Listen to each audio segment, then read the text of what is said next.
दोस्तों नमस्कार, आदाब, सत श्री अकाल। न्यूज़ क्लिक के कार्यक्रम हफ्ते की बात में आपका स्वागत है। दोस्तों इस हफ्ते को अगर देखें तो एक बड़ी महामारी, एक बड़ी आपदा से समूचा विश्व और खासकर हमारा देश लगातार उससे आक्रांत रहा है, उसको झेलता रहा है, उससे निजात पाने की कोशिश करता रहा है। लेकिन इस बड़ी आपदा के बीच एक और आपदा जो बंगाल और उड़ीसा, दो हमारे राज्यों ने, ये ओडिशा और बंगाल में जो चक्रवाती तूफान से इतनी तबाही हुई है, खासकर बंगाल में, इसके अलावा बांग्लादेश भी प्रभावित हुआ है।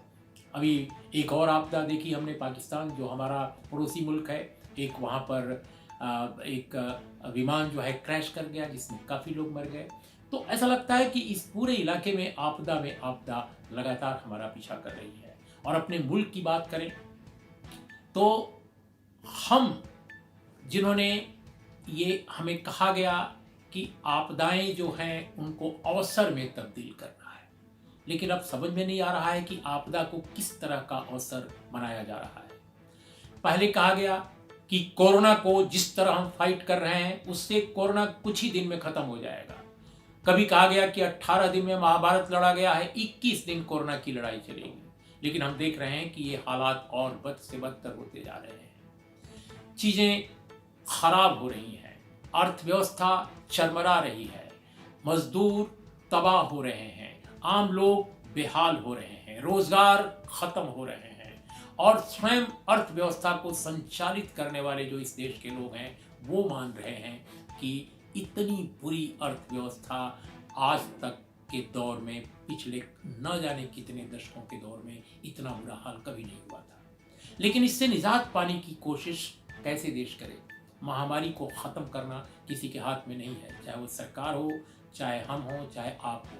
लेकिन तरीके कैसे हमें ईजाद करने होंगे, किन तरीकों से उसको हम ख़त्म करेंगे, उससे लड़ेंगे, अपने देश को बचाएंगे, इस पर तो बात हो सकती है। लेकिन अपने देश में जब कहा जाता है सरकार के सत्ता के शीर्ष पर जो लोग बैठे हैं कि हमें महामारी को मौका में तब्दील करना है, हमें आपदा को अवसर में तब्दील करना है, तो उन लोगों के दिमागों में होता है सिर्फ अर्थव्यवस्था का कारपोरेटीकरण, अर्थव्यवस्था को निजी हाथों में सौंपना, और होता है कि सत्ता पर कैसे लगातार काबिज रहना। ये दो चीजें मुझे लगता है कि उनके दिमागों में सबसे ज्यादा होती हैं। और दोस्तों हम मजदूरों की पीड़ा पर लगातार आपको, उनकी यंत्रणा पर, उनकी तबाही पर हम लगातार आपसे अपनी बात कहते रहे हैं। लेकिन इस हफ्ते जो और एक बात सामने आई, हम उस पर आपका ध्यान खींचना चाहते हैं, बल्कि दो बातें।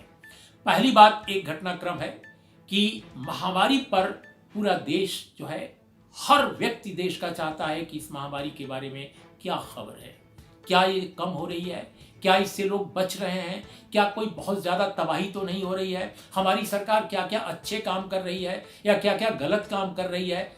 ये जानकारी लोगों के दिमागों में हमेशा रहता है कि ये खबर मिले। लेकिन अचानक हमने 2 दिन पहले देखा कि टेलीविजन चैनलों पर, खासकर जो हिंदी हार्टलैंड में सबसे अधिक टेलीविजन चैनल देखे जाते हैं, उनमें एक खबर लगातार कई घंटे तक बनी रही। और वो खबर थी कि अयोध्या में मंदिर के बनाने के लिए जो समतलीकरण हो रहा है जमीन का, उसमें नीचे अजीब तरह के बड़े बड़े भव्य टुकड़े मिले, पत्थर मिले, और वो ये बताते हैं कि यहाँ एक भव्य मंदिर था। अरे भाई, भव्य मंदिर की बात तो तय हो गई कि आपको बनाना है, सुप्रीम कोर्ट ऑफ इंडिया से फैसला आ गया।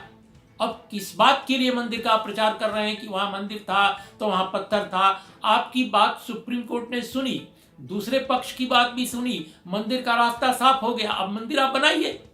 लेकिन मंदिर पर खबर महामारी में, जब पूरा देश महामारी से तबाह है, तो मंदिर की खबर को लगातार प्रचारित किया गया। ये अलग बात है कि उसके तत्काल बाद दलित बौद्ध समाज से लगातार ये दावा आता रहा कि जो चिन्ह दिखाए जा रहे हैं, जो पत्थर दिखाए जा रहे हैं, जो जितने प्रतीक चिन्ह हैं जो खंडहर में जो वहां पाए गए हैं, ऐसा बताया गया है, वो सारे बौद्ध दर्शन, बौद्ध धर्म से जुड़े प्रतीक चिन्ह हैं। अब ये भी एक अलग विवाद है। और दोस्तों ये जो खबर आई, इसके पीछे की कहानी आप समझ सकते हैं। दक्षिण भारत के चैनल, मध्य भारत के चैनल, कहीं नहीं, ये केवल उत्तर भारत, हिंदी हार्टलैंड के 3-4 प्रमुख हिंदी के चैनलों पर चलवाया गया या चला। मैं नहीं जानता कैसे, क्यों, कब, क्योंकि अयोध्या के लोगों को भी मालूम नहीं था। जब मैंने अयोध्या फोन किया कई अपने मित्रों को कि भाई इसके बारे में क्या जानकारी है, तो लोगों को मालूम नहीं था।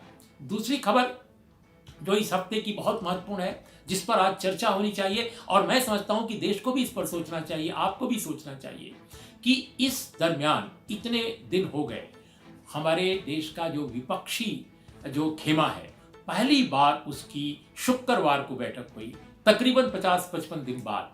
अब हमारा कहना है कि इस महामारी के दौर में जब इतनी ज्यादा तबाही, इतनी बेहाली है, सरकार की गलत नीतियों की अब केवल देश में नहीं देश के बाहर भी आलोचना हो रही है, क्योंकि भारत एक बड़ा मुल्क है, इतनी बड़ी आबादी का मुल्क है कि अगर यहाँ का जो मजदूर है, जो प्रवासी मजदूर है, वो अगर केवल संख्या ले ली जाए तो यूरोप में कई ऐसे मुल्क हैं जितनी संख्या उनकी है, जितनी आबादी है, उतने हमारे प्रवासी मजदूर हैं, बल्कि उससे ज्यादा हैं। तो प्रवासी मजदूरों की पीड़ा की जो तस्वीरें हैं, जो दुनिया के किसी भी बेहाल मुल्क की तस्वीरों से भी ज्यादा बेहाल हैं, जब वो गई हैं टेलीविजन चैनलों के जरिए, जब वो गई हैं अखबारों के जरिए, वेबसाइटों के जरिए, तो आज पूरी दुनिया में जो लोग नरेंद्र मोदी जी की प्रशंसा किया करते थे हाल तक, वहां भी लोग उनकी और उनकी सरकार की गलत नीतियों की जमकर आलोचना कर रहे हैं। दुनिया के जितने बड़े अखबार, जितने बड़े चैनल हैं, सभी भारत के प्रधानमंत्री, भारत की सरकार की कोरोना महामारी से निपटने में जो अक्षमता है, जो नाकामी है, उसको लगातार उस पर बोल रहे हैं, उस पर लिख रहे हैं। यह अलग बात है कि भारत के चैनल आमतौर पे एक आध को छोड़कर सब खामोश हैं, या कम से कम सत्ता का भजन गाने का अपना पुराना राग या अभ्यास वो नहीं छोड़ पा रहे हैं। तो इस बीच में अपोजिशन की जो बैठक हुई, बड़ी दिलचस्प बैठक हुई, 22 दल उसमें मौजूद थे। मुख्य विपक्षी दल कांग्रेस ने बुलाई थी बैठक, लेकिन उत्तर प्रदेश के जो दो बड़े दल हैं, देश के सबसे बड़े प्रांत से, वो गायब, वो आए ही नहीं बैठक में।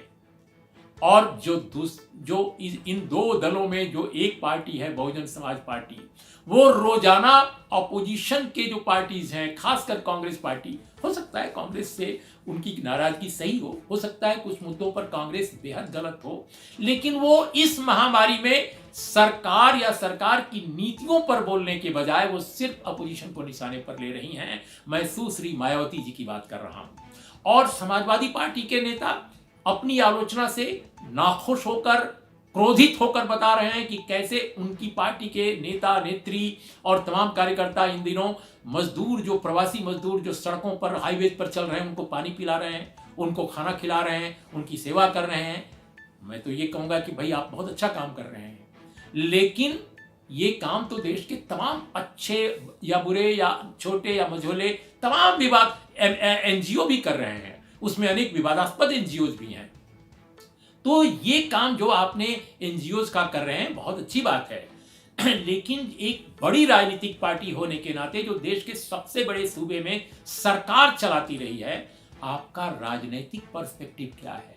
आप इस सरकार की कोरोना महामारी से निपटने में अक्षमता और पूरे समाज और पूरे देश की अर्थव्यवस्था को, समाज को, इंडिविजुअल्स को, एक एक आदमी को जिस तरह संकट में खड़ा कर दिया है सरकार की नीतियों ने, उस पर आपकी अल्टरनेटिव स्ट्रेटजी क्या है? एक राजनीतिक दल से ये अपेक्षा की जाती है।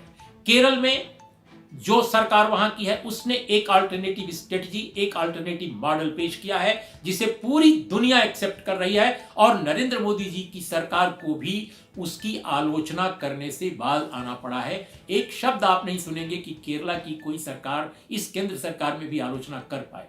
क्यों? क्योंकि केरला ने एक ऐसा मॉडल खड़ा कर दिया है मेडिकेयर के क्षेत्र में, अपने स्वास्थ्य, जो उसका जो स्वास्थ्य की संरचना है उसके क्षेत्र में, और उन्होंने ये बताया है कि इस महामारी का अगर हम बेहतर ढंग से, हमारे पास संरचना होती पूरे देश में, अगर हमारे पास बेहतर कोऑर्डिनेशन होता और संकल्प शक्ति होती, समझदारी होती, तो इससे बहुत अच्छे ढंग से निपटा जा सकता था।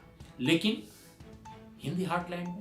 हिंदी हार्टलैंड में न जाने वो क्या वजह है, और जिस वजह को बहुत सारे लोग जानते हैं, अदृश्य कुछ चीजें हैं जिनको कहा नहीं जा सकता है, लेकिन कहने वाले जो राजनीति में लोग हैं खामोश रहते हैं, लेकिन जो सड़क पर चलते लोग हैं वो तो बोलेंगे।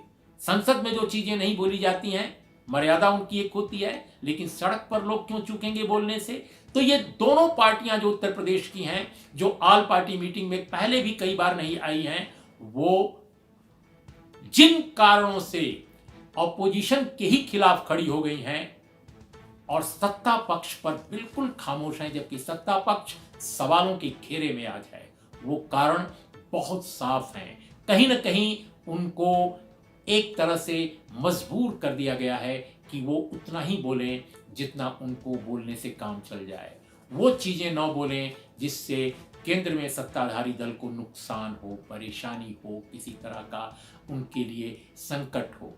तो कुल मिलाकर कहना यह है कि अगर इस मौके को, इस महामारी को भी मौके में तब्दील करने की कोई स्ट्रेटजी अगर सत्ताधारी दल की है, अगर इस आपदा को भी अवसर में तब्दील करने का कोई इरादा है, तो उत्तर भारत के, खासकर उत्तर प्रदेश में, हिंदी हार्टलैंड में एक बड़ा प्रयोग होता दिखाई दे रहा है। मैं नहीं जानता इस प्रयोग का आखिर तक अंजाम क्या होगा, लेकिन निश्चित रूप से देश की सियासत के लिए, इसके फ्यूचर के लिए उत्तर प्रदेश की सियासत पर नजर रखना बहुत जरूरी होगा। इन शब्दों के साथ आपका बहुत बहुत धन्यवाद। नमस्कार, आदाब, सत श्री अकाल।